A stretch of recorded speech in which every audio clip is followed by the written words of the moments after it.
자, 그다음에 발표 누가 하실까요? 그다음 발표하실 분. 수고하셨습니다. 네, 예린님 발표자 지정할게요. 할 거고 화면 공유하시고 그다음에 마이크는 지금 체크가 된 것 같으니까는 이 카메라 열어주시면 좋을 것 같아요. 그리고 노션으로 했으면 노션 링크 아니면은 자료에 해당 노션 했으니까 노션 링크 채팅방에 좀 먼저 남겨주실게요.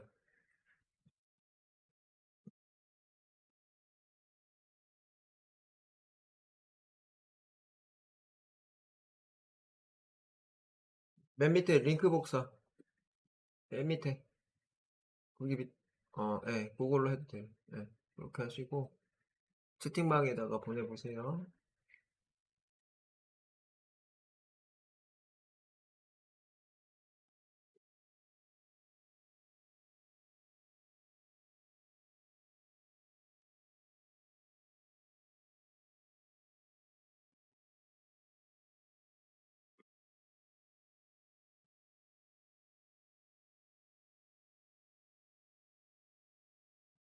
말씀드리나요? 네. 네, 그러면 저는 일곱 번째 파트 팟캐스트가 이게 저번에 나오는데 목소리가 이렇게 잘 안 들리지 뭉개지는데 목소리가. 잠시만요. 네.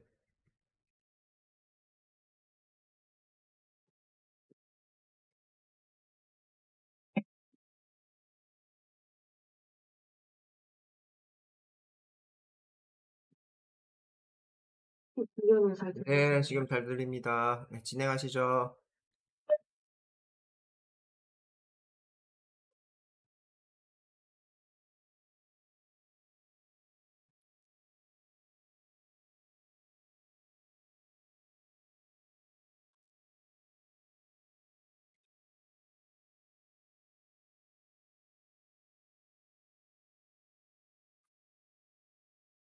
들리시나요?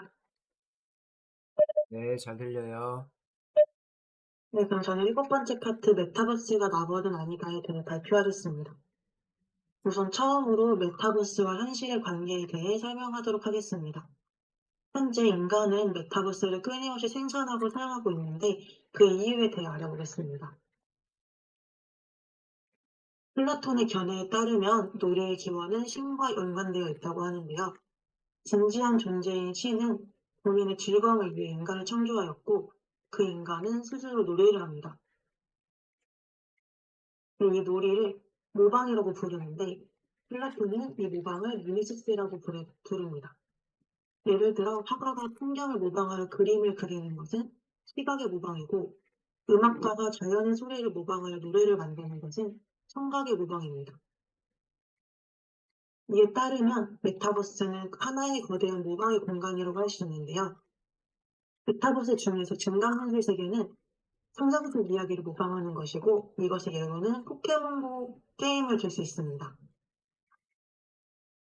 다음으로 나 혼자 산다와 같은 라이프 로깅 세계는 서로의 삶을 기록으로서 모방하는 것이고 배달의 민족과 같은 거울 세계는 현실의 구조물과 관계를 모방하는 것입니다. 마지막으로 레디 플레이어 원과 같은 가상 세계는 자신이 살아온 세상의 상상력을 더해 모방하는 것입니다. 즉 메타버스는 모방의 산물이라고 할 수 있습니다. 이 메타버스는 현실을 선명하게 하는 것과 동시에 희미해지게 하는데요.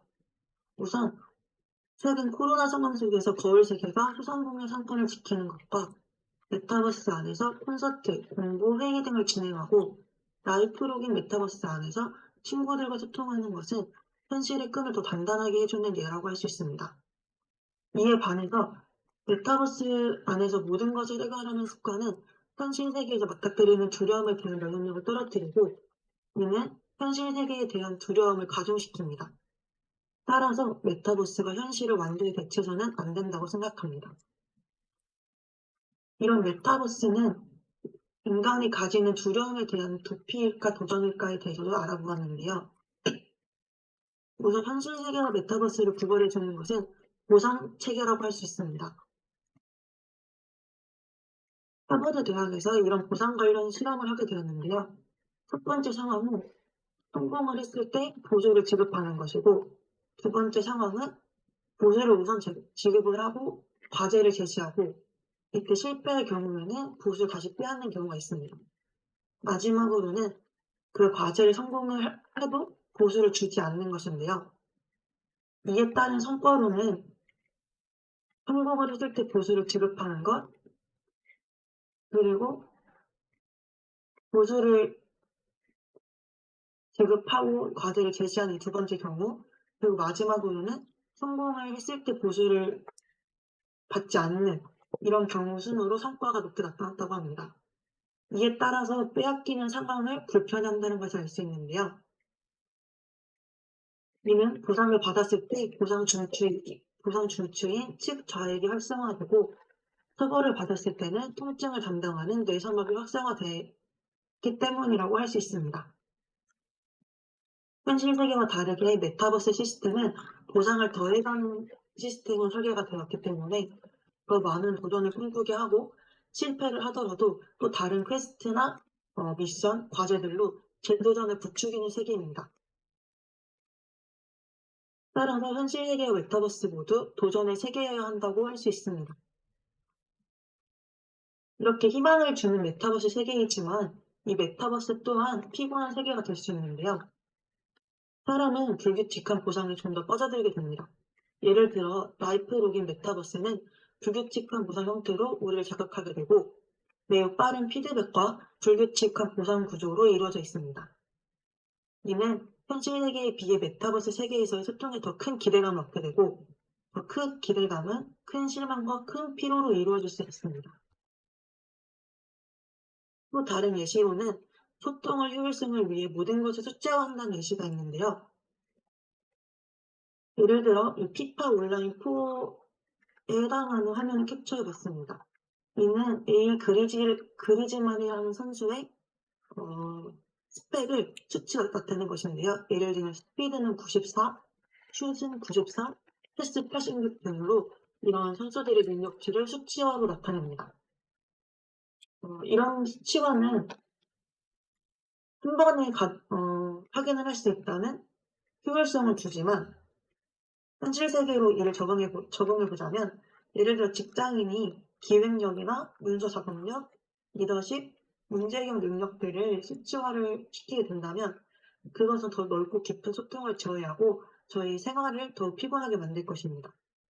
왜냐하면 본인이 갖고 있는 수치 1 또는 2로 사람을 쉽게 판단하게 되기 때문입니다. 다음으로는 아마존에 대해 알아보겠습니다. 저는 파트를 먼저 보기 전에 아마존은 쇼핑몰이나 오프라인 매장 판매, 아마존 프라임 정도만 알고 있었는데요. 현재 아마존은 아마존 웹 서비스라고 하는 사업을 진행하고 있습니다. 아마존 웹 서비스에 대해서 먼저 간략하게 확인해 보도록 하겠습니다.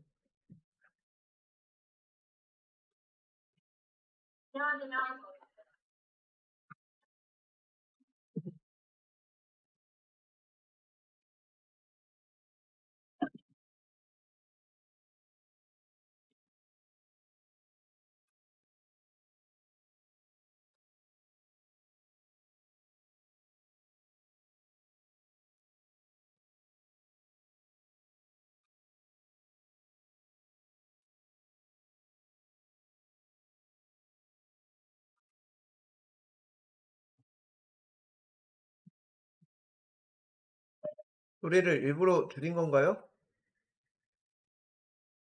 지금 소리 안 나오나요? 네. 지금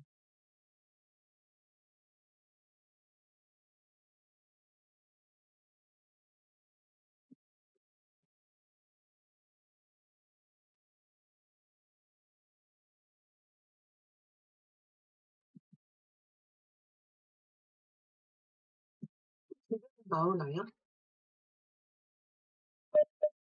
지금 켜놓으신 플레이 하신 게 아닌 안 나오는데요? 지금 플레이가 안 되고 있는데 10초에서 멈춰 있네요. 지금 안 나옵니다. 소리 공유가 따로 있는 것 같은데?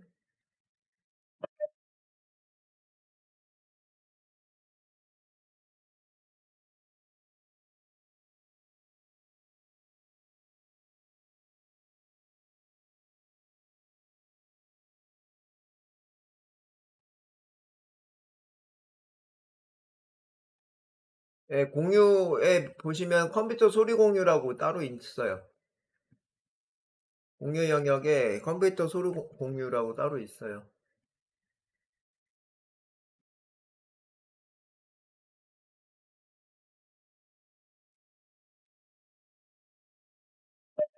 공유해 보시면 컴퓨터 소리 공유 있으니까 소리를 들려주고 싶으시면은 공유하셔서 컴퓨터 소리 공유라는 곳을 체크를 해주세요. 잠시만요.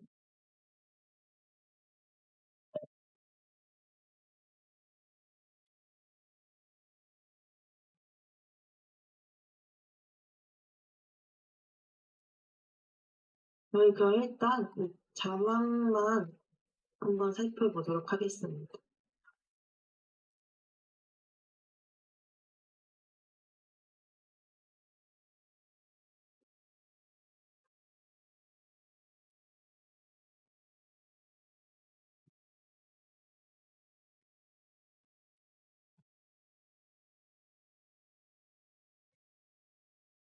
영상은 여기까지 확인해 보도록 하겠고요. 저희 AWS라는 아마존 웹 서비스는 클라우드 서비스로서 기업이 사용하는 네이버 클라우드나 구글 드라이브라고 할 수 있습니다. 기업들은 현재 아이플로깅, 거울 세계, 가상 세계 등의 메타버스를 운영하기 위해서 용량이 아주 큰 저장 장치, 처리 속도가 빠르고 안정적인 서버 컴퓨터, 안정적인 네트워크가 필요하는데요. 이런 서버나 저장 장치 네트워크는 메타버스가 존재하기 위해 필수적인 요소들입니다. 물론 AWS는 네이버나 트위치, 링크드인, 페이스북 등을 사용하고 있고 AWS 분야는 13% 매출 비중으로 전체 영업이익의 66%를 내고 있습니다. 이는 AWS 매출 대비 영업이익률은 아마존의 다른 사업에 비해 13배나 된다고 합니다. 메타버스 내에서 가지고 있는 저희 아이템 사진들은 전부 저희 것인가에 대해서도 알아보도록 하겠는데요. 메타버스는 대부분 디지털 환경으로 구현되어 운영되고 메타버스 안에서 우리가 생성하는 정보나 아이템들은 디지털로 기록이 됩니다. 메타버스에서 생성된 데이터는 대부분 저희 것이 아니고 SNS와 같은 라이프 로깅 세계에 글을 올리는 순간 그 글이나 사진들은 플랫폼을 운영하는 기업의 소유가 됩니다. 또한 가상세계 메타버스에서 게임을 사용하는 아이템은 게임 회사의 소유가 되는데요. 이런 아이템을 불법으로 사고 팔거나 하는 문제들이 많이 발생하고 있습니다.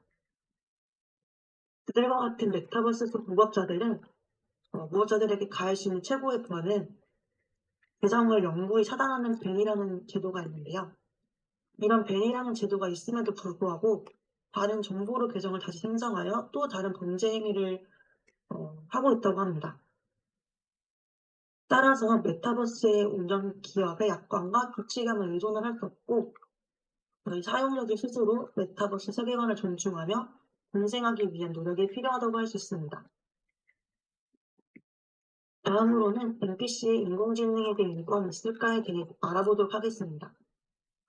이 책의 저자가 말씀하는 바로는 인간과 동물을 구분하는 것은 자신의 행동에 책임을 지는가라고 합니다.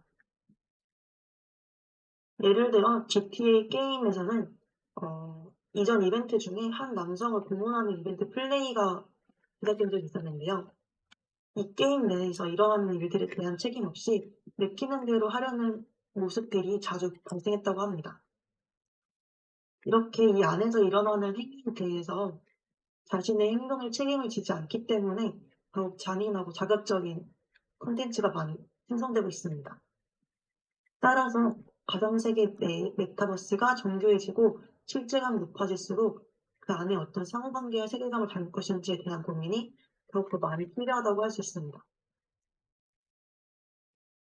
다음으로는 메타버스 내에서 일어나는 공격성인데요. 현실 세계와 메타버스의 공통적인 것으로는 누군가를 괴롭히면서 자신보다 열등한 이를 괴롭힌다는 우월감을 느낀다는 것이 있고, 누군가를 집단적으로 괴롭히는 상황에서 집단에 포함된 소속감과 동료의식을 느낀다고 합니다. 마지막으로 괴롭힘을 당하는 대상을 사냥하는 것과 같은 전율을 느낀다고 하고요. 다음으로는 메타버스만의 현상입니다. 메타버스 내에서는 개인의 신상 정보를 서로 공유하지 않은 채 소통을 이어가고 있고, 익명성 뒤에 숨어서 자신의 행동에 대한 책임감을 덜 느낀다고 합니다. 또한 현실 세계의 오감 중에서 일부만을 사용해서 소통하기 때문에 공감 능력이 낮아질 수밖에 없고, 괴롭히는 입장에서의 느끼는 공포감이 낮아진다고 합니다. 이에 따른 해결 방안으로는 메타버스 내에서 익명성을 제공하되 그에 따른 책임을 지게 한다고 합니다. 또한 공격받는 이의 감정을 공감해야 하고, 공격하는 이에게 감정을 함께 표현해 줘야 합니다. 또한 억압된 욕구를 메타버스 내에서 다른 방법으로 해소하는 수단을 제공해 주어야 합니다. 저는 현실 세계와 메타버스 세계에서 성과 악이나 평화와 분쟁, 나눔과 독점은 늘 공존한다고 생각합니다. 이 공존의 비율을 결정하는 책임과 권한은 저희 모두에게 있다고 생각하고, 그 비율 적정히 이용하여서 더 즐거운 메타버스 생활을 할 수 있었으면 좋겠습니다. 감사합니다.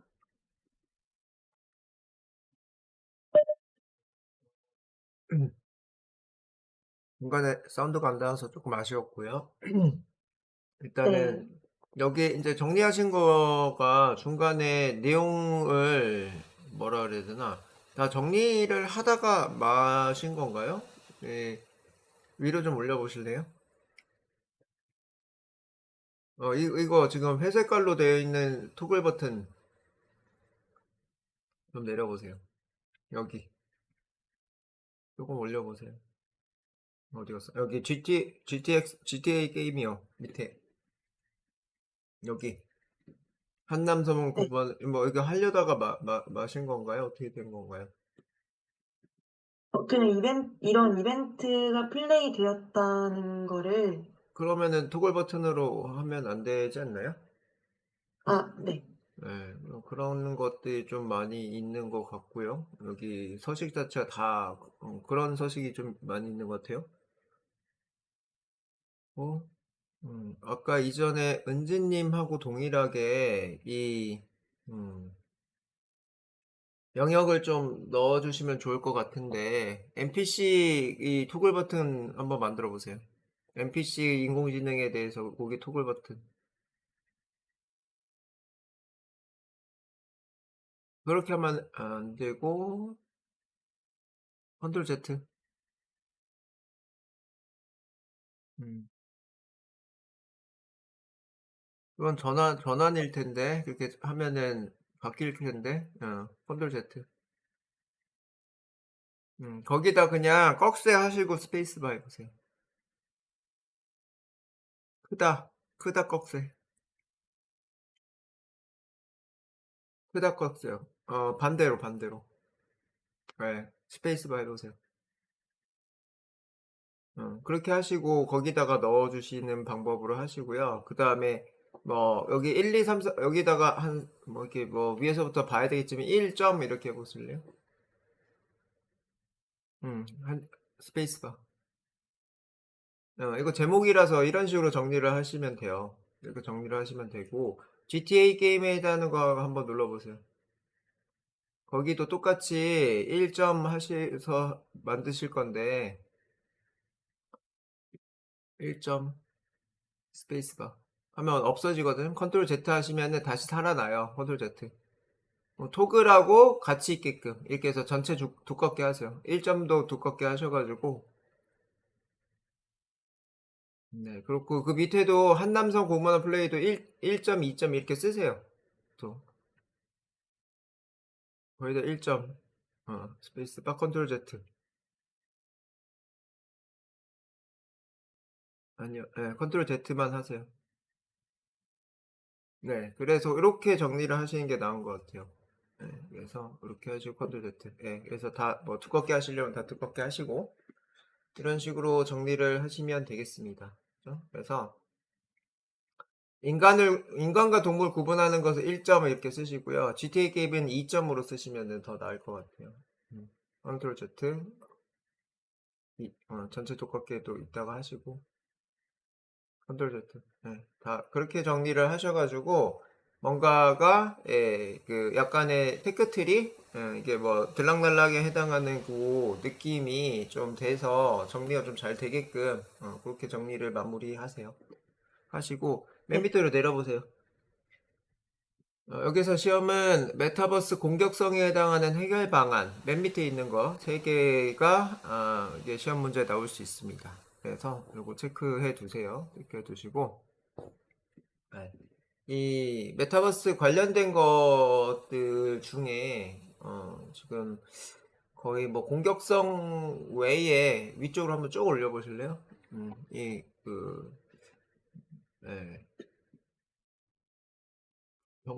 쭉 올려보세요. 맨 위로.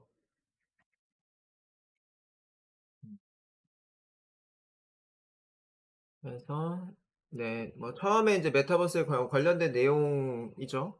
그래서 모방에 해당하는 것들을 통해서 뭔가를 한다라는 거가 중요한 부분이고, 그래서 내려가셔서 좀 더 내려가 보세요. 네.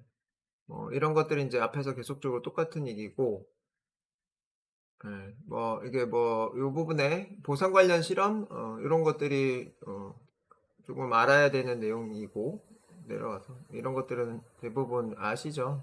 아시는 부분이고 이 소통 효율성을 위해 숫자화 이런 것들이 이제 조금 불편하죠. 어떻게 보면 그래서 김병지인가? 우리나라 골키퍼 옛날 골키퍼 중 김병지가 있는데 그 김병지가 이 수치화 되어 있는 이런 것들을 보고서 좋지 않더라. 뭐라 그래야 되나? 선수들끼리 왜 내가 이 점수를 받지? 이런 것들에 해당하는 거 좀 있죠. 그래서 어차피 이게 먼저 게임이기 때문에 이 게임을 운영을 하기 위해서는 이런 수치화에 해당하는 게 필요할 수밖에 없고 그런 것들을 하기 위해서는 한마디로 소통하기 위해서는 필요하다는 얘기죠. 내려가 볼게요. 그래서 그런 것들이 또 아마존이 나오는데 아마존은 원래는 쇼핑몰이었죠. 쇼핑몰이었는데 이제는 클라우드 사업에 해당하는 거가 매출이 제일 높더라. 이런 것들 내려가시고